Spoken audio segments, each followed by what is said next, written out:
मौत से डर लगते हो। एक बात कहेंगे नौजवानों, यदि जब भी आपको मौत से डर लगे, यही बगल में सुरेश महतो की प्रतिमा है भौरा में, ठीक है, आप उसकी प्रतिमा को नहीं उसके इतिहास को याद कीजिएगा। अरे उस शख्स को जीते जी उसका शरीर में जान था, सांसें चल रही थी, दोनों हाथ काट दिया गया था, दोनों आंखें जीते जी निकाल ली गई थी। अरे एलवी सिंह का गोली उससे सस्ता मौत देगा, अगर वो मार भी दिया ना तो उससे सस्ता मौत हो जाएगा।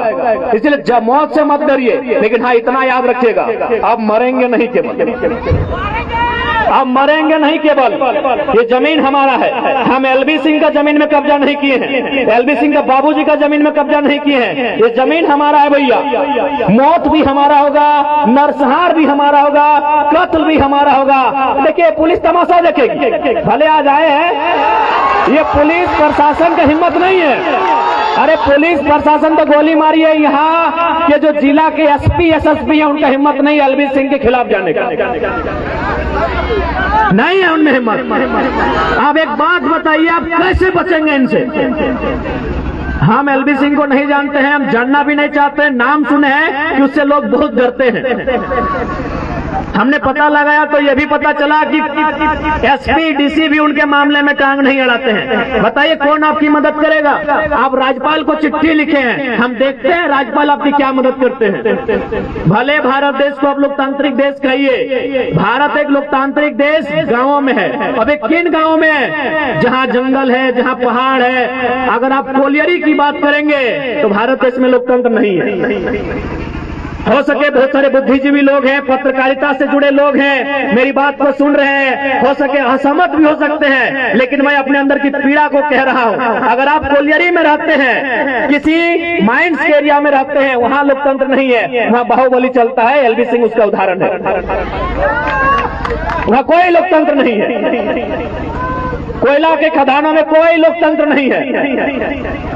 आप किसी भी कोल माइंस में चले जाएं, आप चिरकुंडा से लेकर भरकुंडा तक चले जाएं, जहां विस्थापन हुआ है, जहां विस्थापन हुआ है वहां कोई लोकतंत्र नहीं है। ये कौन सा लोकतंत्र है भाई? बताइए। यहाँ आज एक दो नहीं हजारों एकड़ जमीन में डंप कर दिया जाता है और जिला प्रशासन अगर मौन रहती है, अगर बीसीसीएल प्रबंधन मौन रहता है, तो भाई ये कैसा लोकतंत्र है? ये कैसा लोकतंत्र है बताइए?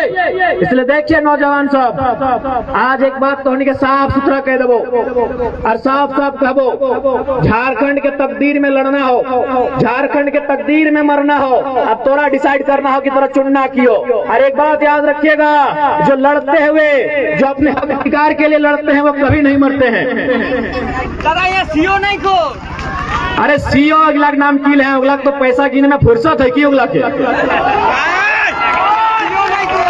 वो सब पढ़ने तक ईमानदार रहता है। जब एक सीओ बीडीओ ये डीएसपी सब जब पढ़ाई करता है तब ईमानदार रहता है। जैसे नौकरी लगता है उन लोग एक ही बार में सारा पैसा खोजता है कि कैसे मैनेज करेंगे। तो सबका नाम मत लीजिए, गांव आपका है, आपको बचाना होगा, रास्ता आपको अपनाना होगा। और हम यही तो कहेंगे कि आज जो लोग अधिकार के लिए लड़ते हैं वो कभी नहीं मरते हैं। आज विनोद बाबू का उदाहरण लीजिए, विनोद बाबू के भाई का नाम कौन जानता है बताइए? विनोद बाबू के बेटों का नाम कौन जानता है? विनोद बाबू की बेटियों का नाम कौन जानता है? लेकिन विनोद बाबू का नाम पूरा झारखंड जानता है। ये आपको तय करना है, जो लड़ते हैं वो कभी नहीं मरते हैं, जो अधिकार के लिए लड़ते हैं वो कभी नहीं मरते हैं। आज किसी महापुरुष की बात कीजिए, आप उसके परिवार में एक सदस्य का नाम हमको बताइए। आप बताइए भगत सिंह के भाई का क्या नाम था? आप बताइए चंद्रशेखर आजाद के बहन का क्या नाम था? कोई नहीं जानता है। जानता उन्हीं को है जो लोगों के लिए लड़ते हैं, जो लोगों के लिए अपनी जान निछावर करते हैं। इसीलिए इस भीड़ में ऐसे नौजवान हैं तो पीछे मत हटिए। आज आखिर हम करें तो क्या कर सकते हैं? अरे मुख्यमंत्री छोड़िए, उनका भाई खुद कोयला का कमीशन लेने आता है। मुख्यमंत्री भाई धनबाद कोयला का कमीशन लेते आते हैं, उन मंत्री यहाँ कमीशन लेने के लिए आते हैं। आपके जो सांसद विधायक बने वो कोयला में कमीशन लेते हैं। कौन आपकी रक्षा करेगा? आप 32 दांतों के बीच एक जबान की तरह हैं। अब एक बात स्पष्ट कहेंगे, एक बात साफ कहेंगे, अगर आज हम लोग लड़ते हैं तो कम से कम आने वाला पीढ़ी शांत से, आने वाला पीढ़ी अमन और चैन से रह लेगा। लेकिन अगर आज हम नहीं लड़ते हैं, आज अगर हम लोग हार मान लेते हैं, तो जैसा अंग्रेजों ने हमें गुलाम नहीं किया था, उससे बदतर हम इनकी गुलामी में चले जाएंगे। आज स्पष्ट कहना चाहेंगे, जितना भी सुरंगा पंचायत के नौजवान है और जितने भी हमारी माताएं बहनें हैं, यदि मेरे गर्दन को काट देने से आपको न्याय मिलेगा तो आइए हंस के एक थाली लेके आइए, अपनी गर्दन आपकी थाली में हम परोस देंगे।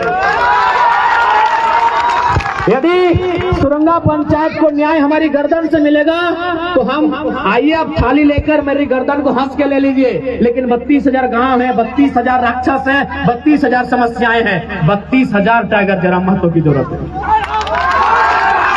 हम एक बार मरेंगे, हमको नहीं डर लगता है। अगर डर लगता तो हम यहाँ आते ही नहीं, अभी रात को तो आते ही नहीं, अभी झरिया के रास्ते तो नहीं आते, हम बलियापुर घूम के आते हैं।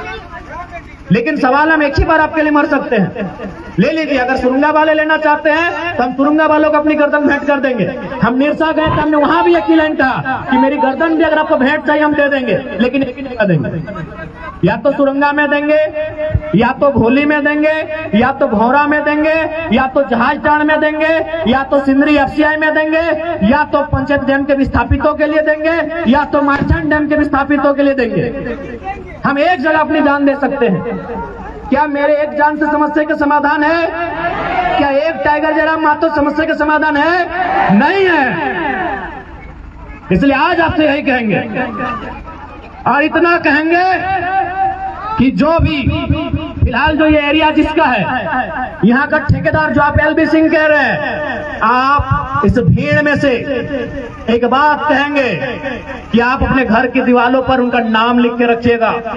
आज ना सही, कल ना सही, जो आपको सताएंगे उनकी आने वाली पीढ़ी से हिसाब लिया जाएगा। जब तक आप डर नहीं दिखाएंगे, सुनिए, जब तक डर के रहेंगे या डराएंगे, मारेंगे, काटेंगे। सुरेश महतो किसी आज से 30-40 साल पहले जो लोग जवान थे उनसे पूछिएगा उनका इतिहास को, कितना बेरहमी से मारा गया था। ये लोग जरा सा परवाह नहीं करेंगे, क्योंकि इनके लिए केवल इनको टाका चाहिए, अभी करोड़ों अरबों टाका चाहिए। अरे जो चावल जो गेहूं हम खाते हैं वही आप भी खाते हैं, लेकिन इनको कोई मतलब नहीं है, इनको केवल पैसों का साम्राज्य चाहिए। ये पैसों के भूखे लोग हैं। आदमी दुख से मर जाए या भूखे नंगे मर जाए, कोई फर्क नहीं पड़ता है। ये पैसों के साम्राज्य खड़ा करने वाले लोग हैं। इसलिए आज इस बात को जान लीजिए, आज ये गांव आपका है, इस गांव के रक्षक आप हैं। इस गांव को बचाएंगे कैसे, ये आप पे डिपेंड करता है। देखिए, मरना एक दिन सबको है, यहाँ जीने के लिए कोई नहीं आया है। आप अगर अंदर में डर डर के मरेंगे तो उससे अच्छा एक दिन निडर होके मर जाएंगे।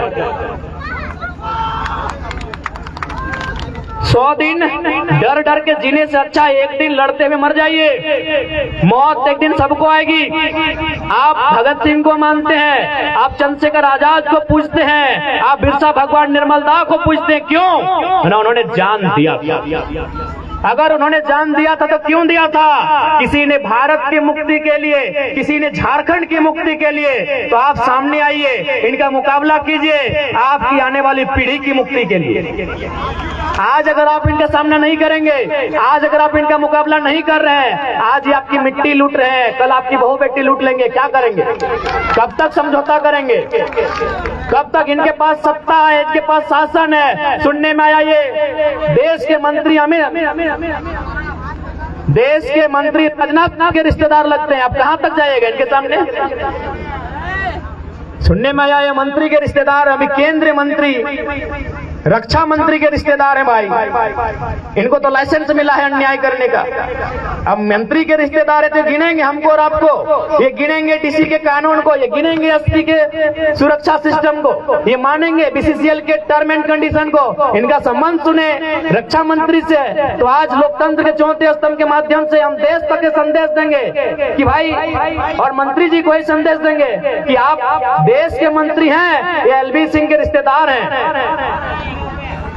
नहीं, ये बातें सामने आती है। इनकी मनमानी इसीलिए है कि देश के मंत्री के रिश्तेदार हैं। आप देश के मंत्री हैं, आपके रिश्तेदार भले क्यों ना है, लेकिन गलत कामों में सपोर्ट मत कीजिए।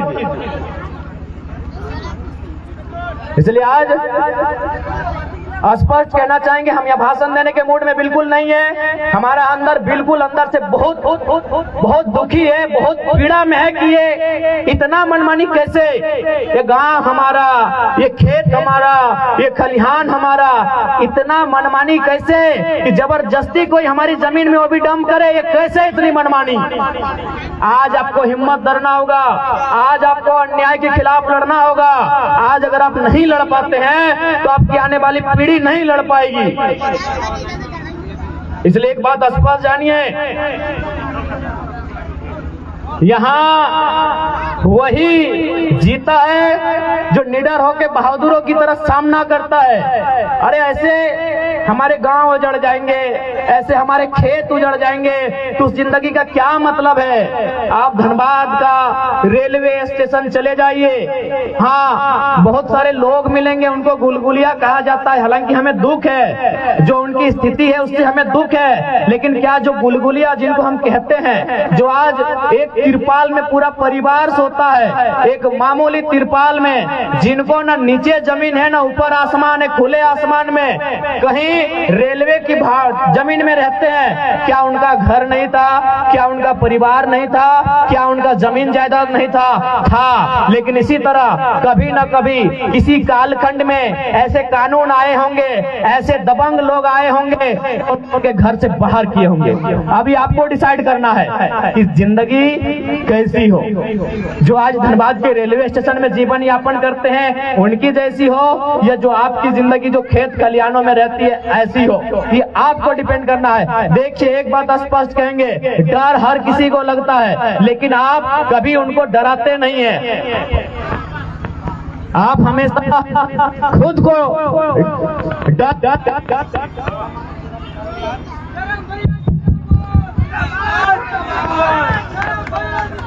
तो सहगति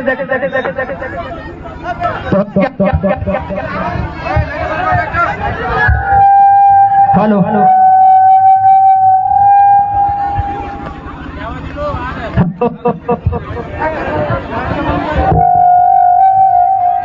हेलो हेलो तो सह खातिर तोहनी से एक बात स्पष्ट कहबो कि देखा अपन आपके बचवे खातिर एक युद्ध के तैयारी करे है। तो यदि तोरा डीसी बचवे पा रहो तो डीसी यहाँ जो हम मना नहीं करा लियो, यदि तोरा एसपी सुरक्षा दिए पा रहो तो एसपी यहाँ जो हम मना नहीं करा लियो।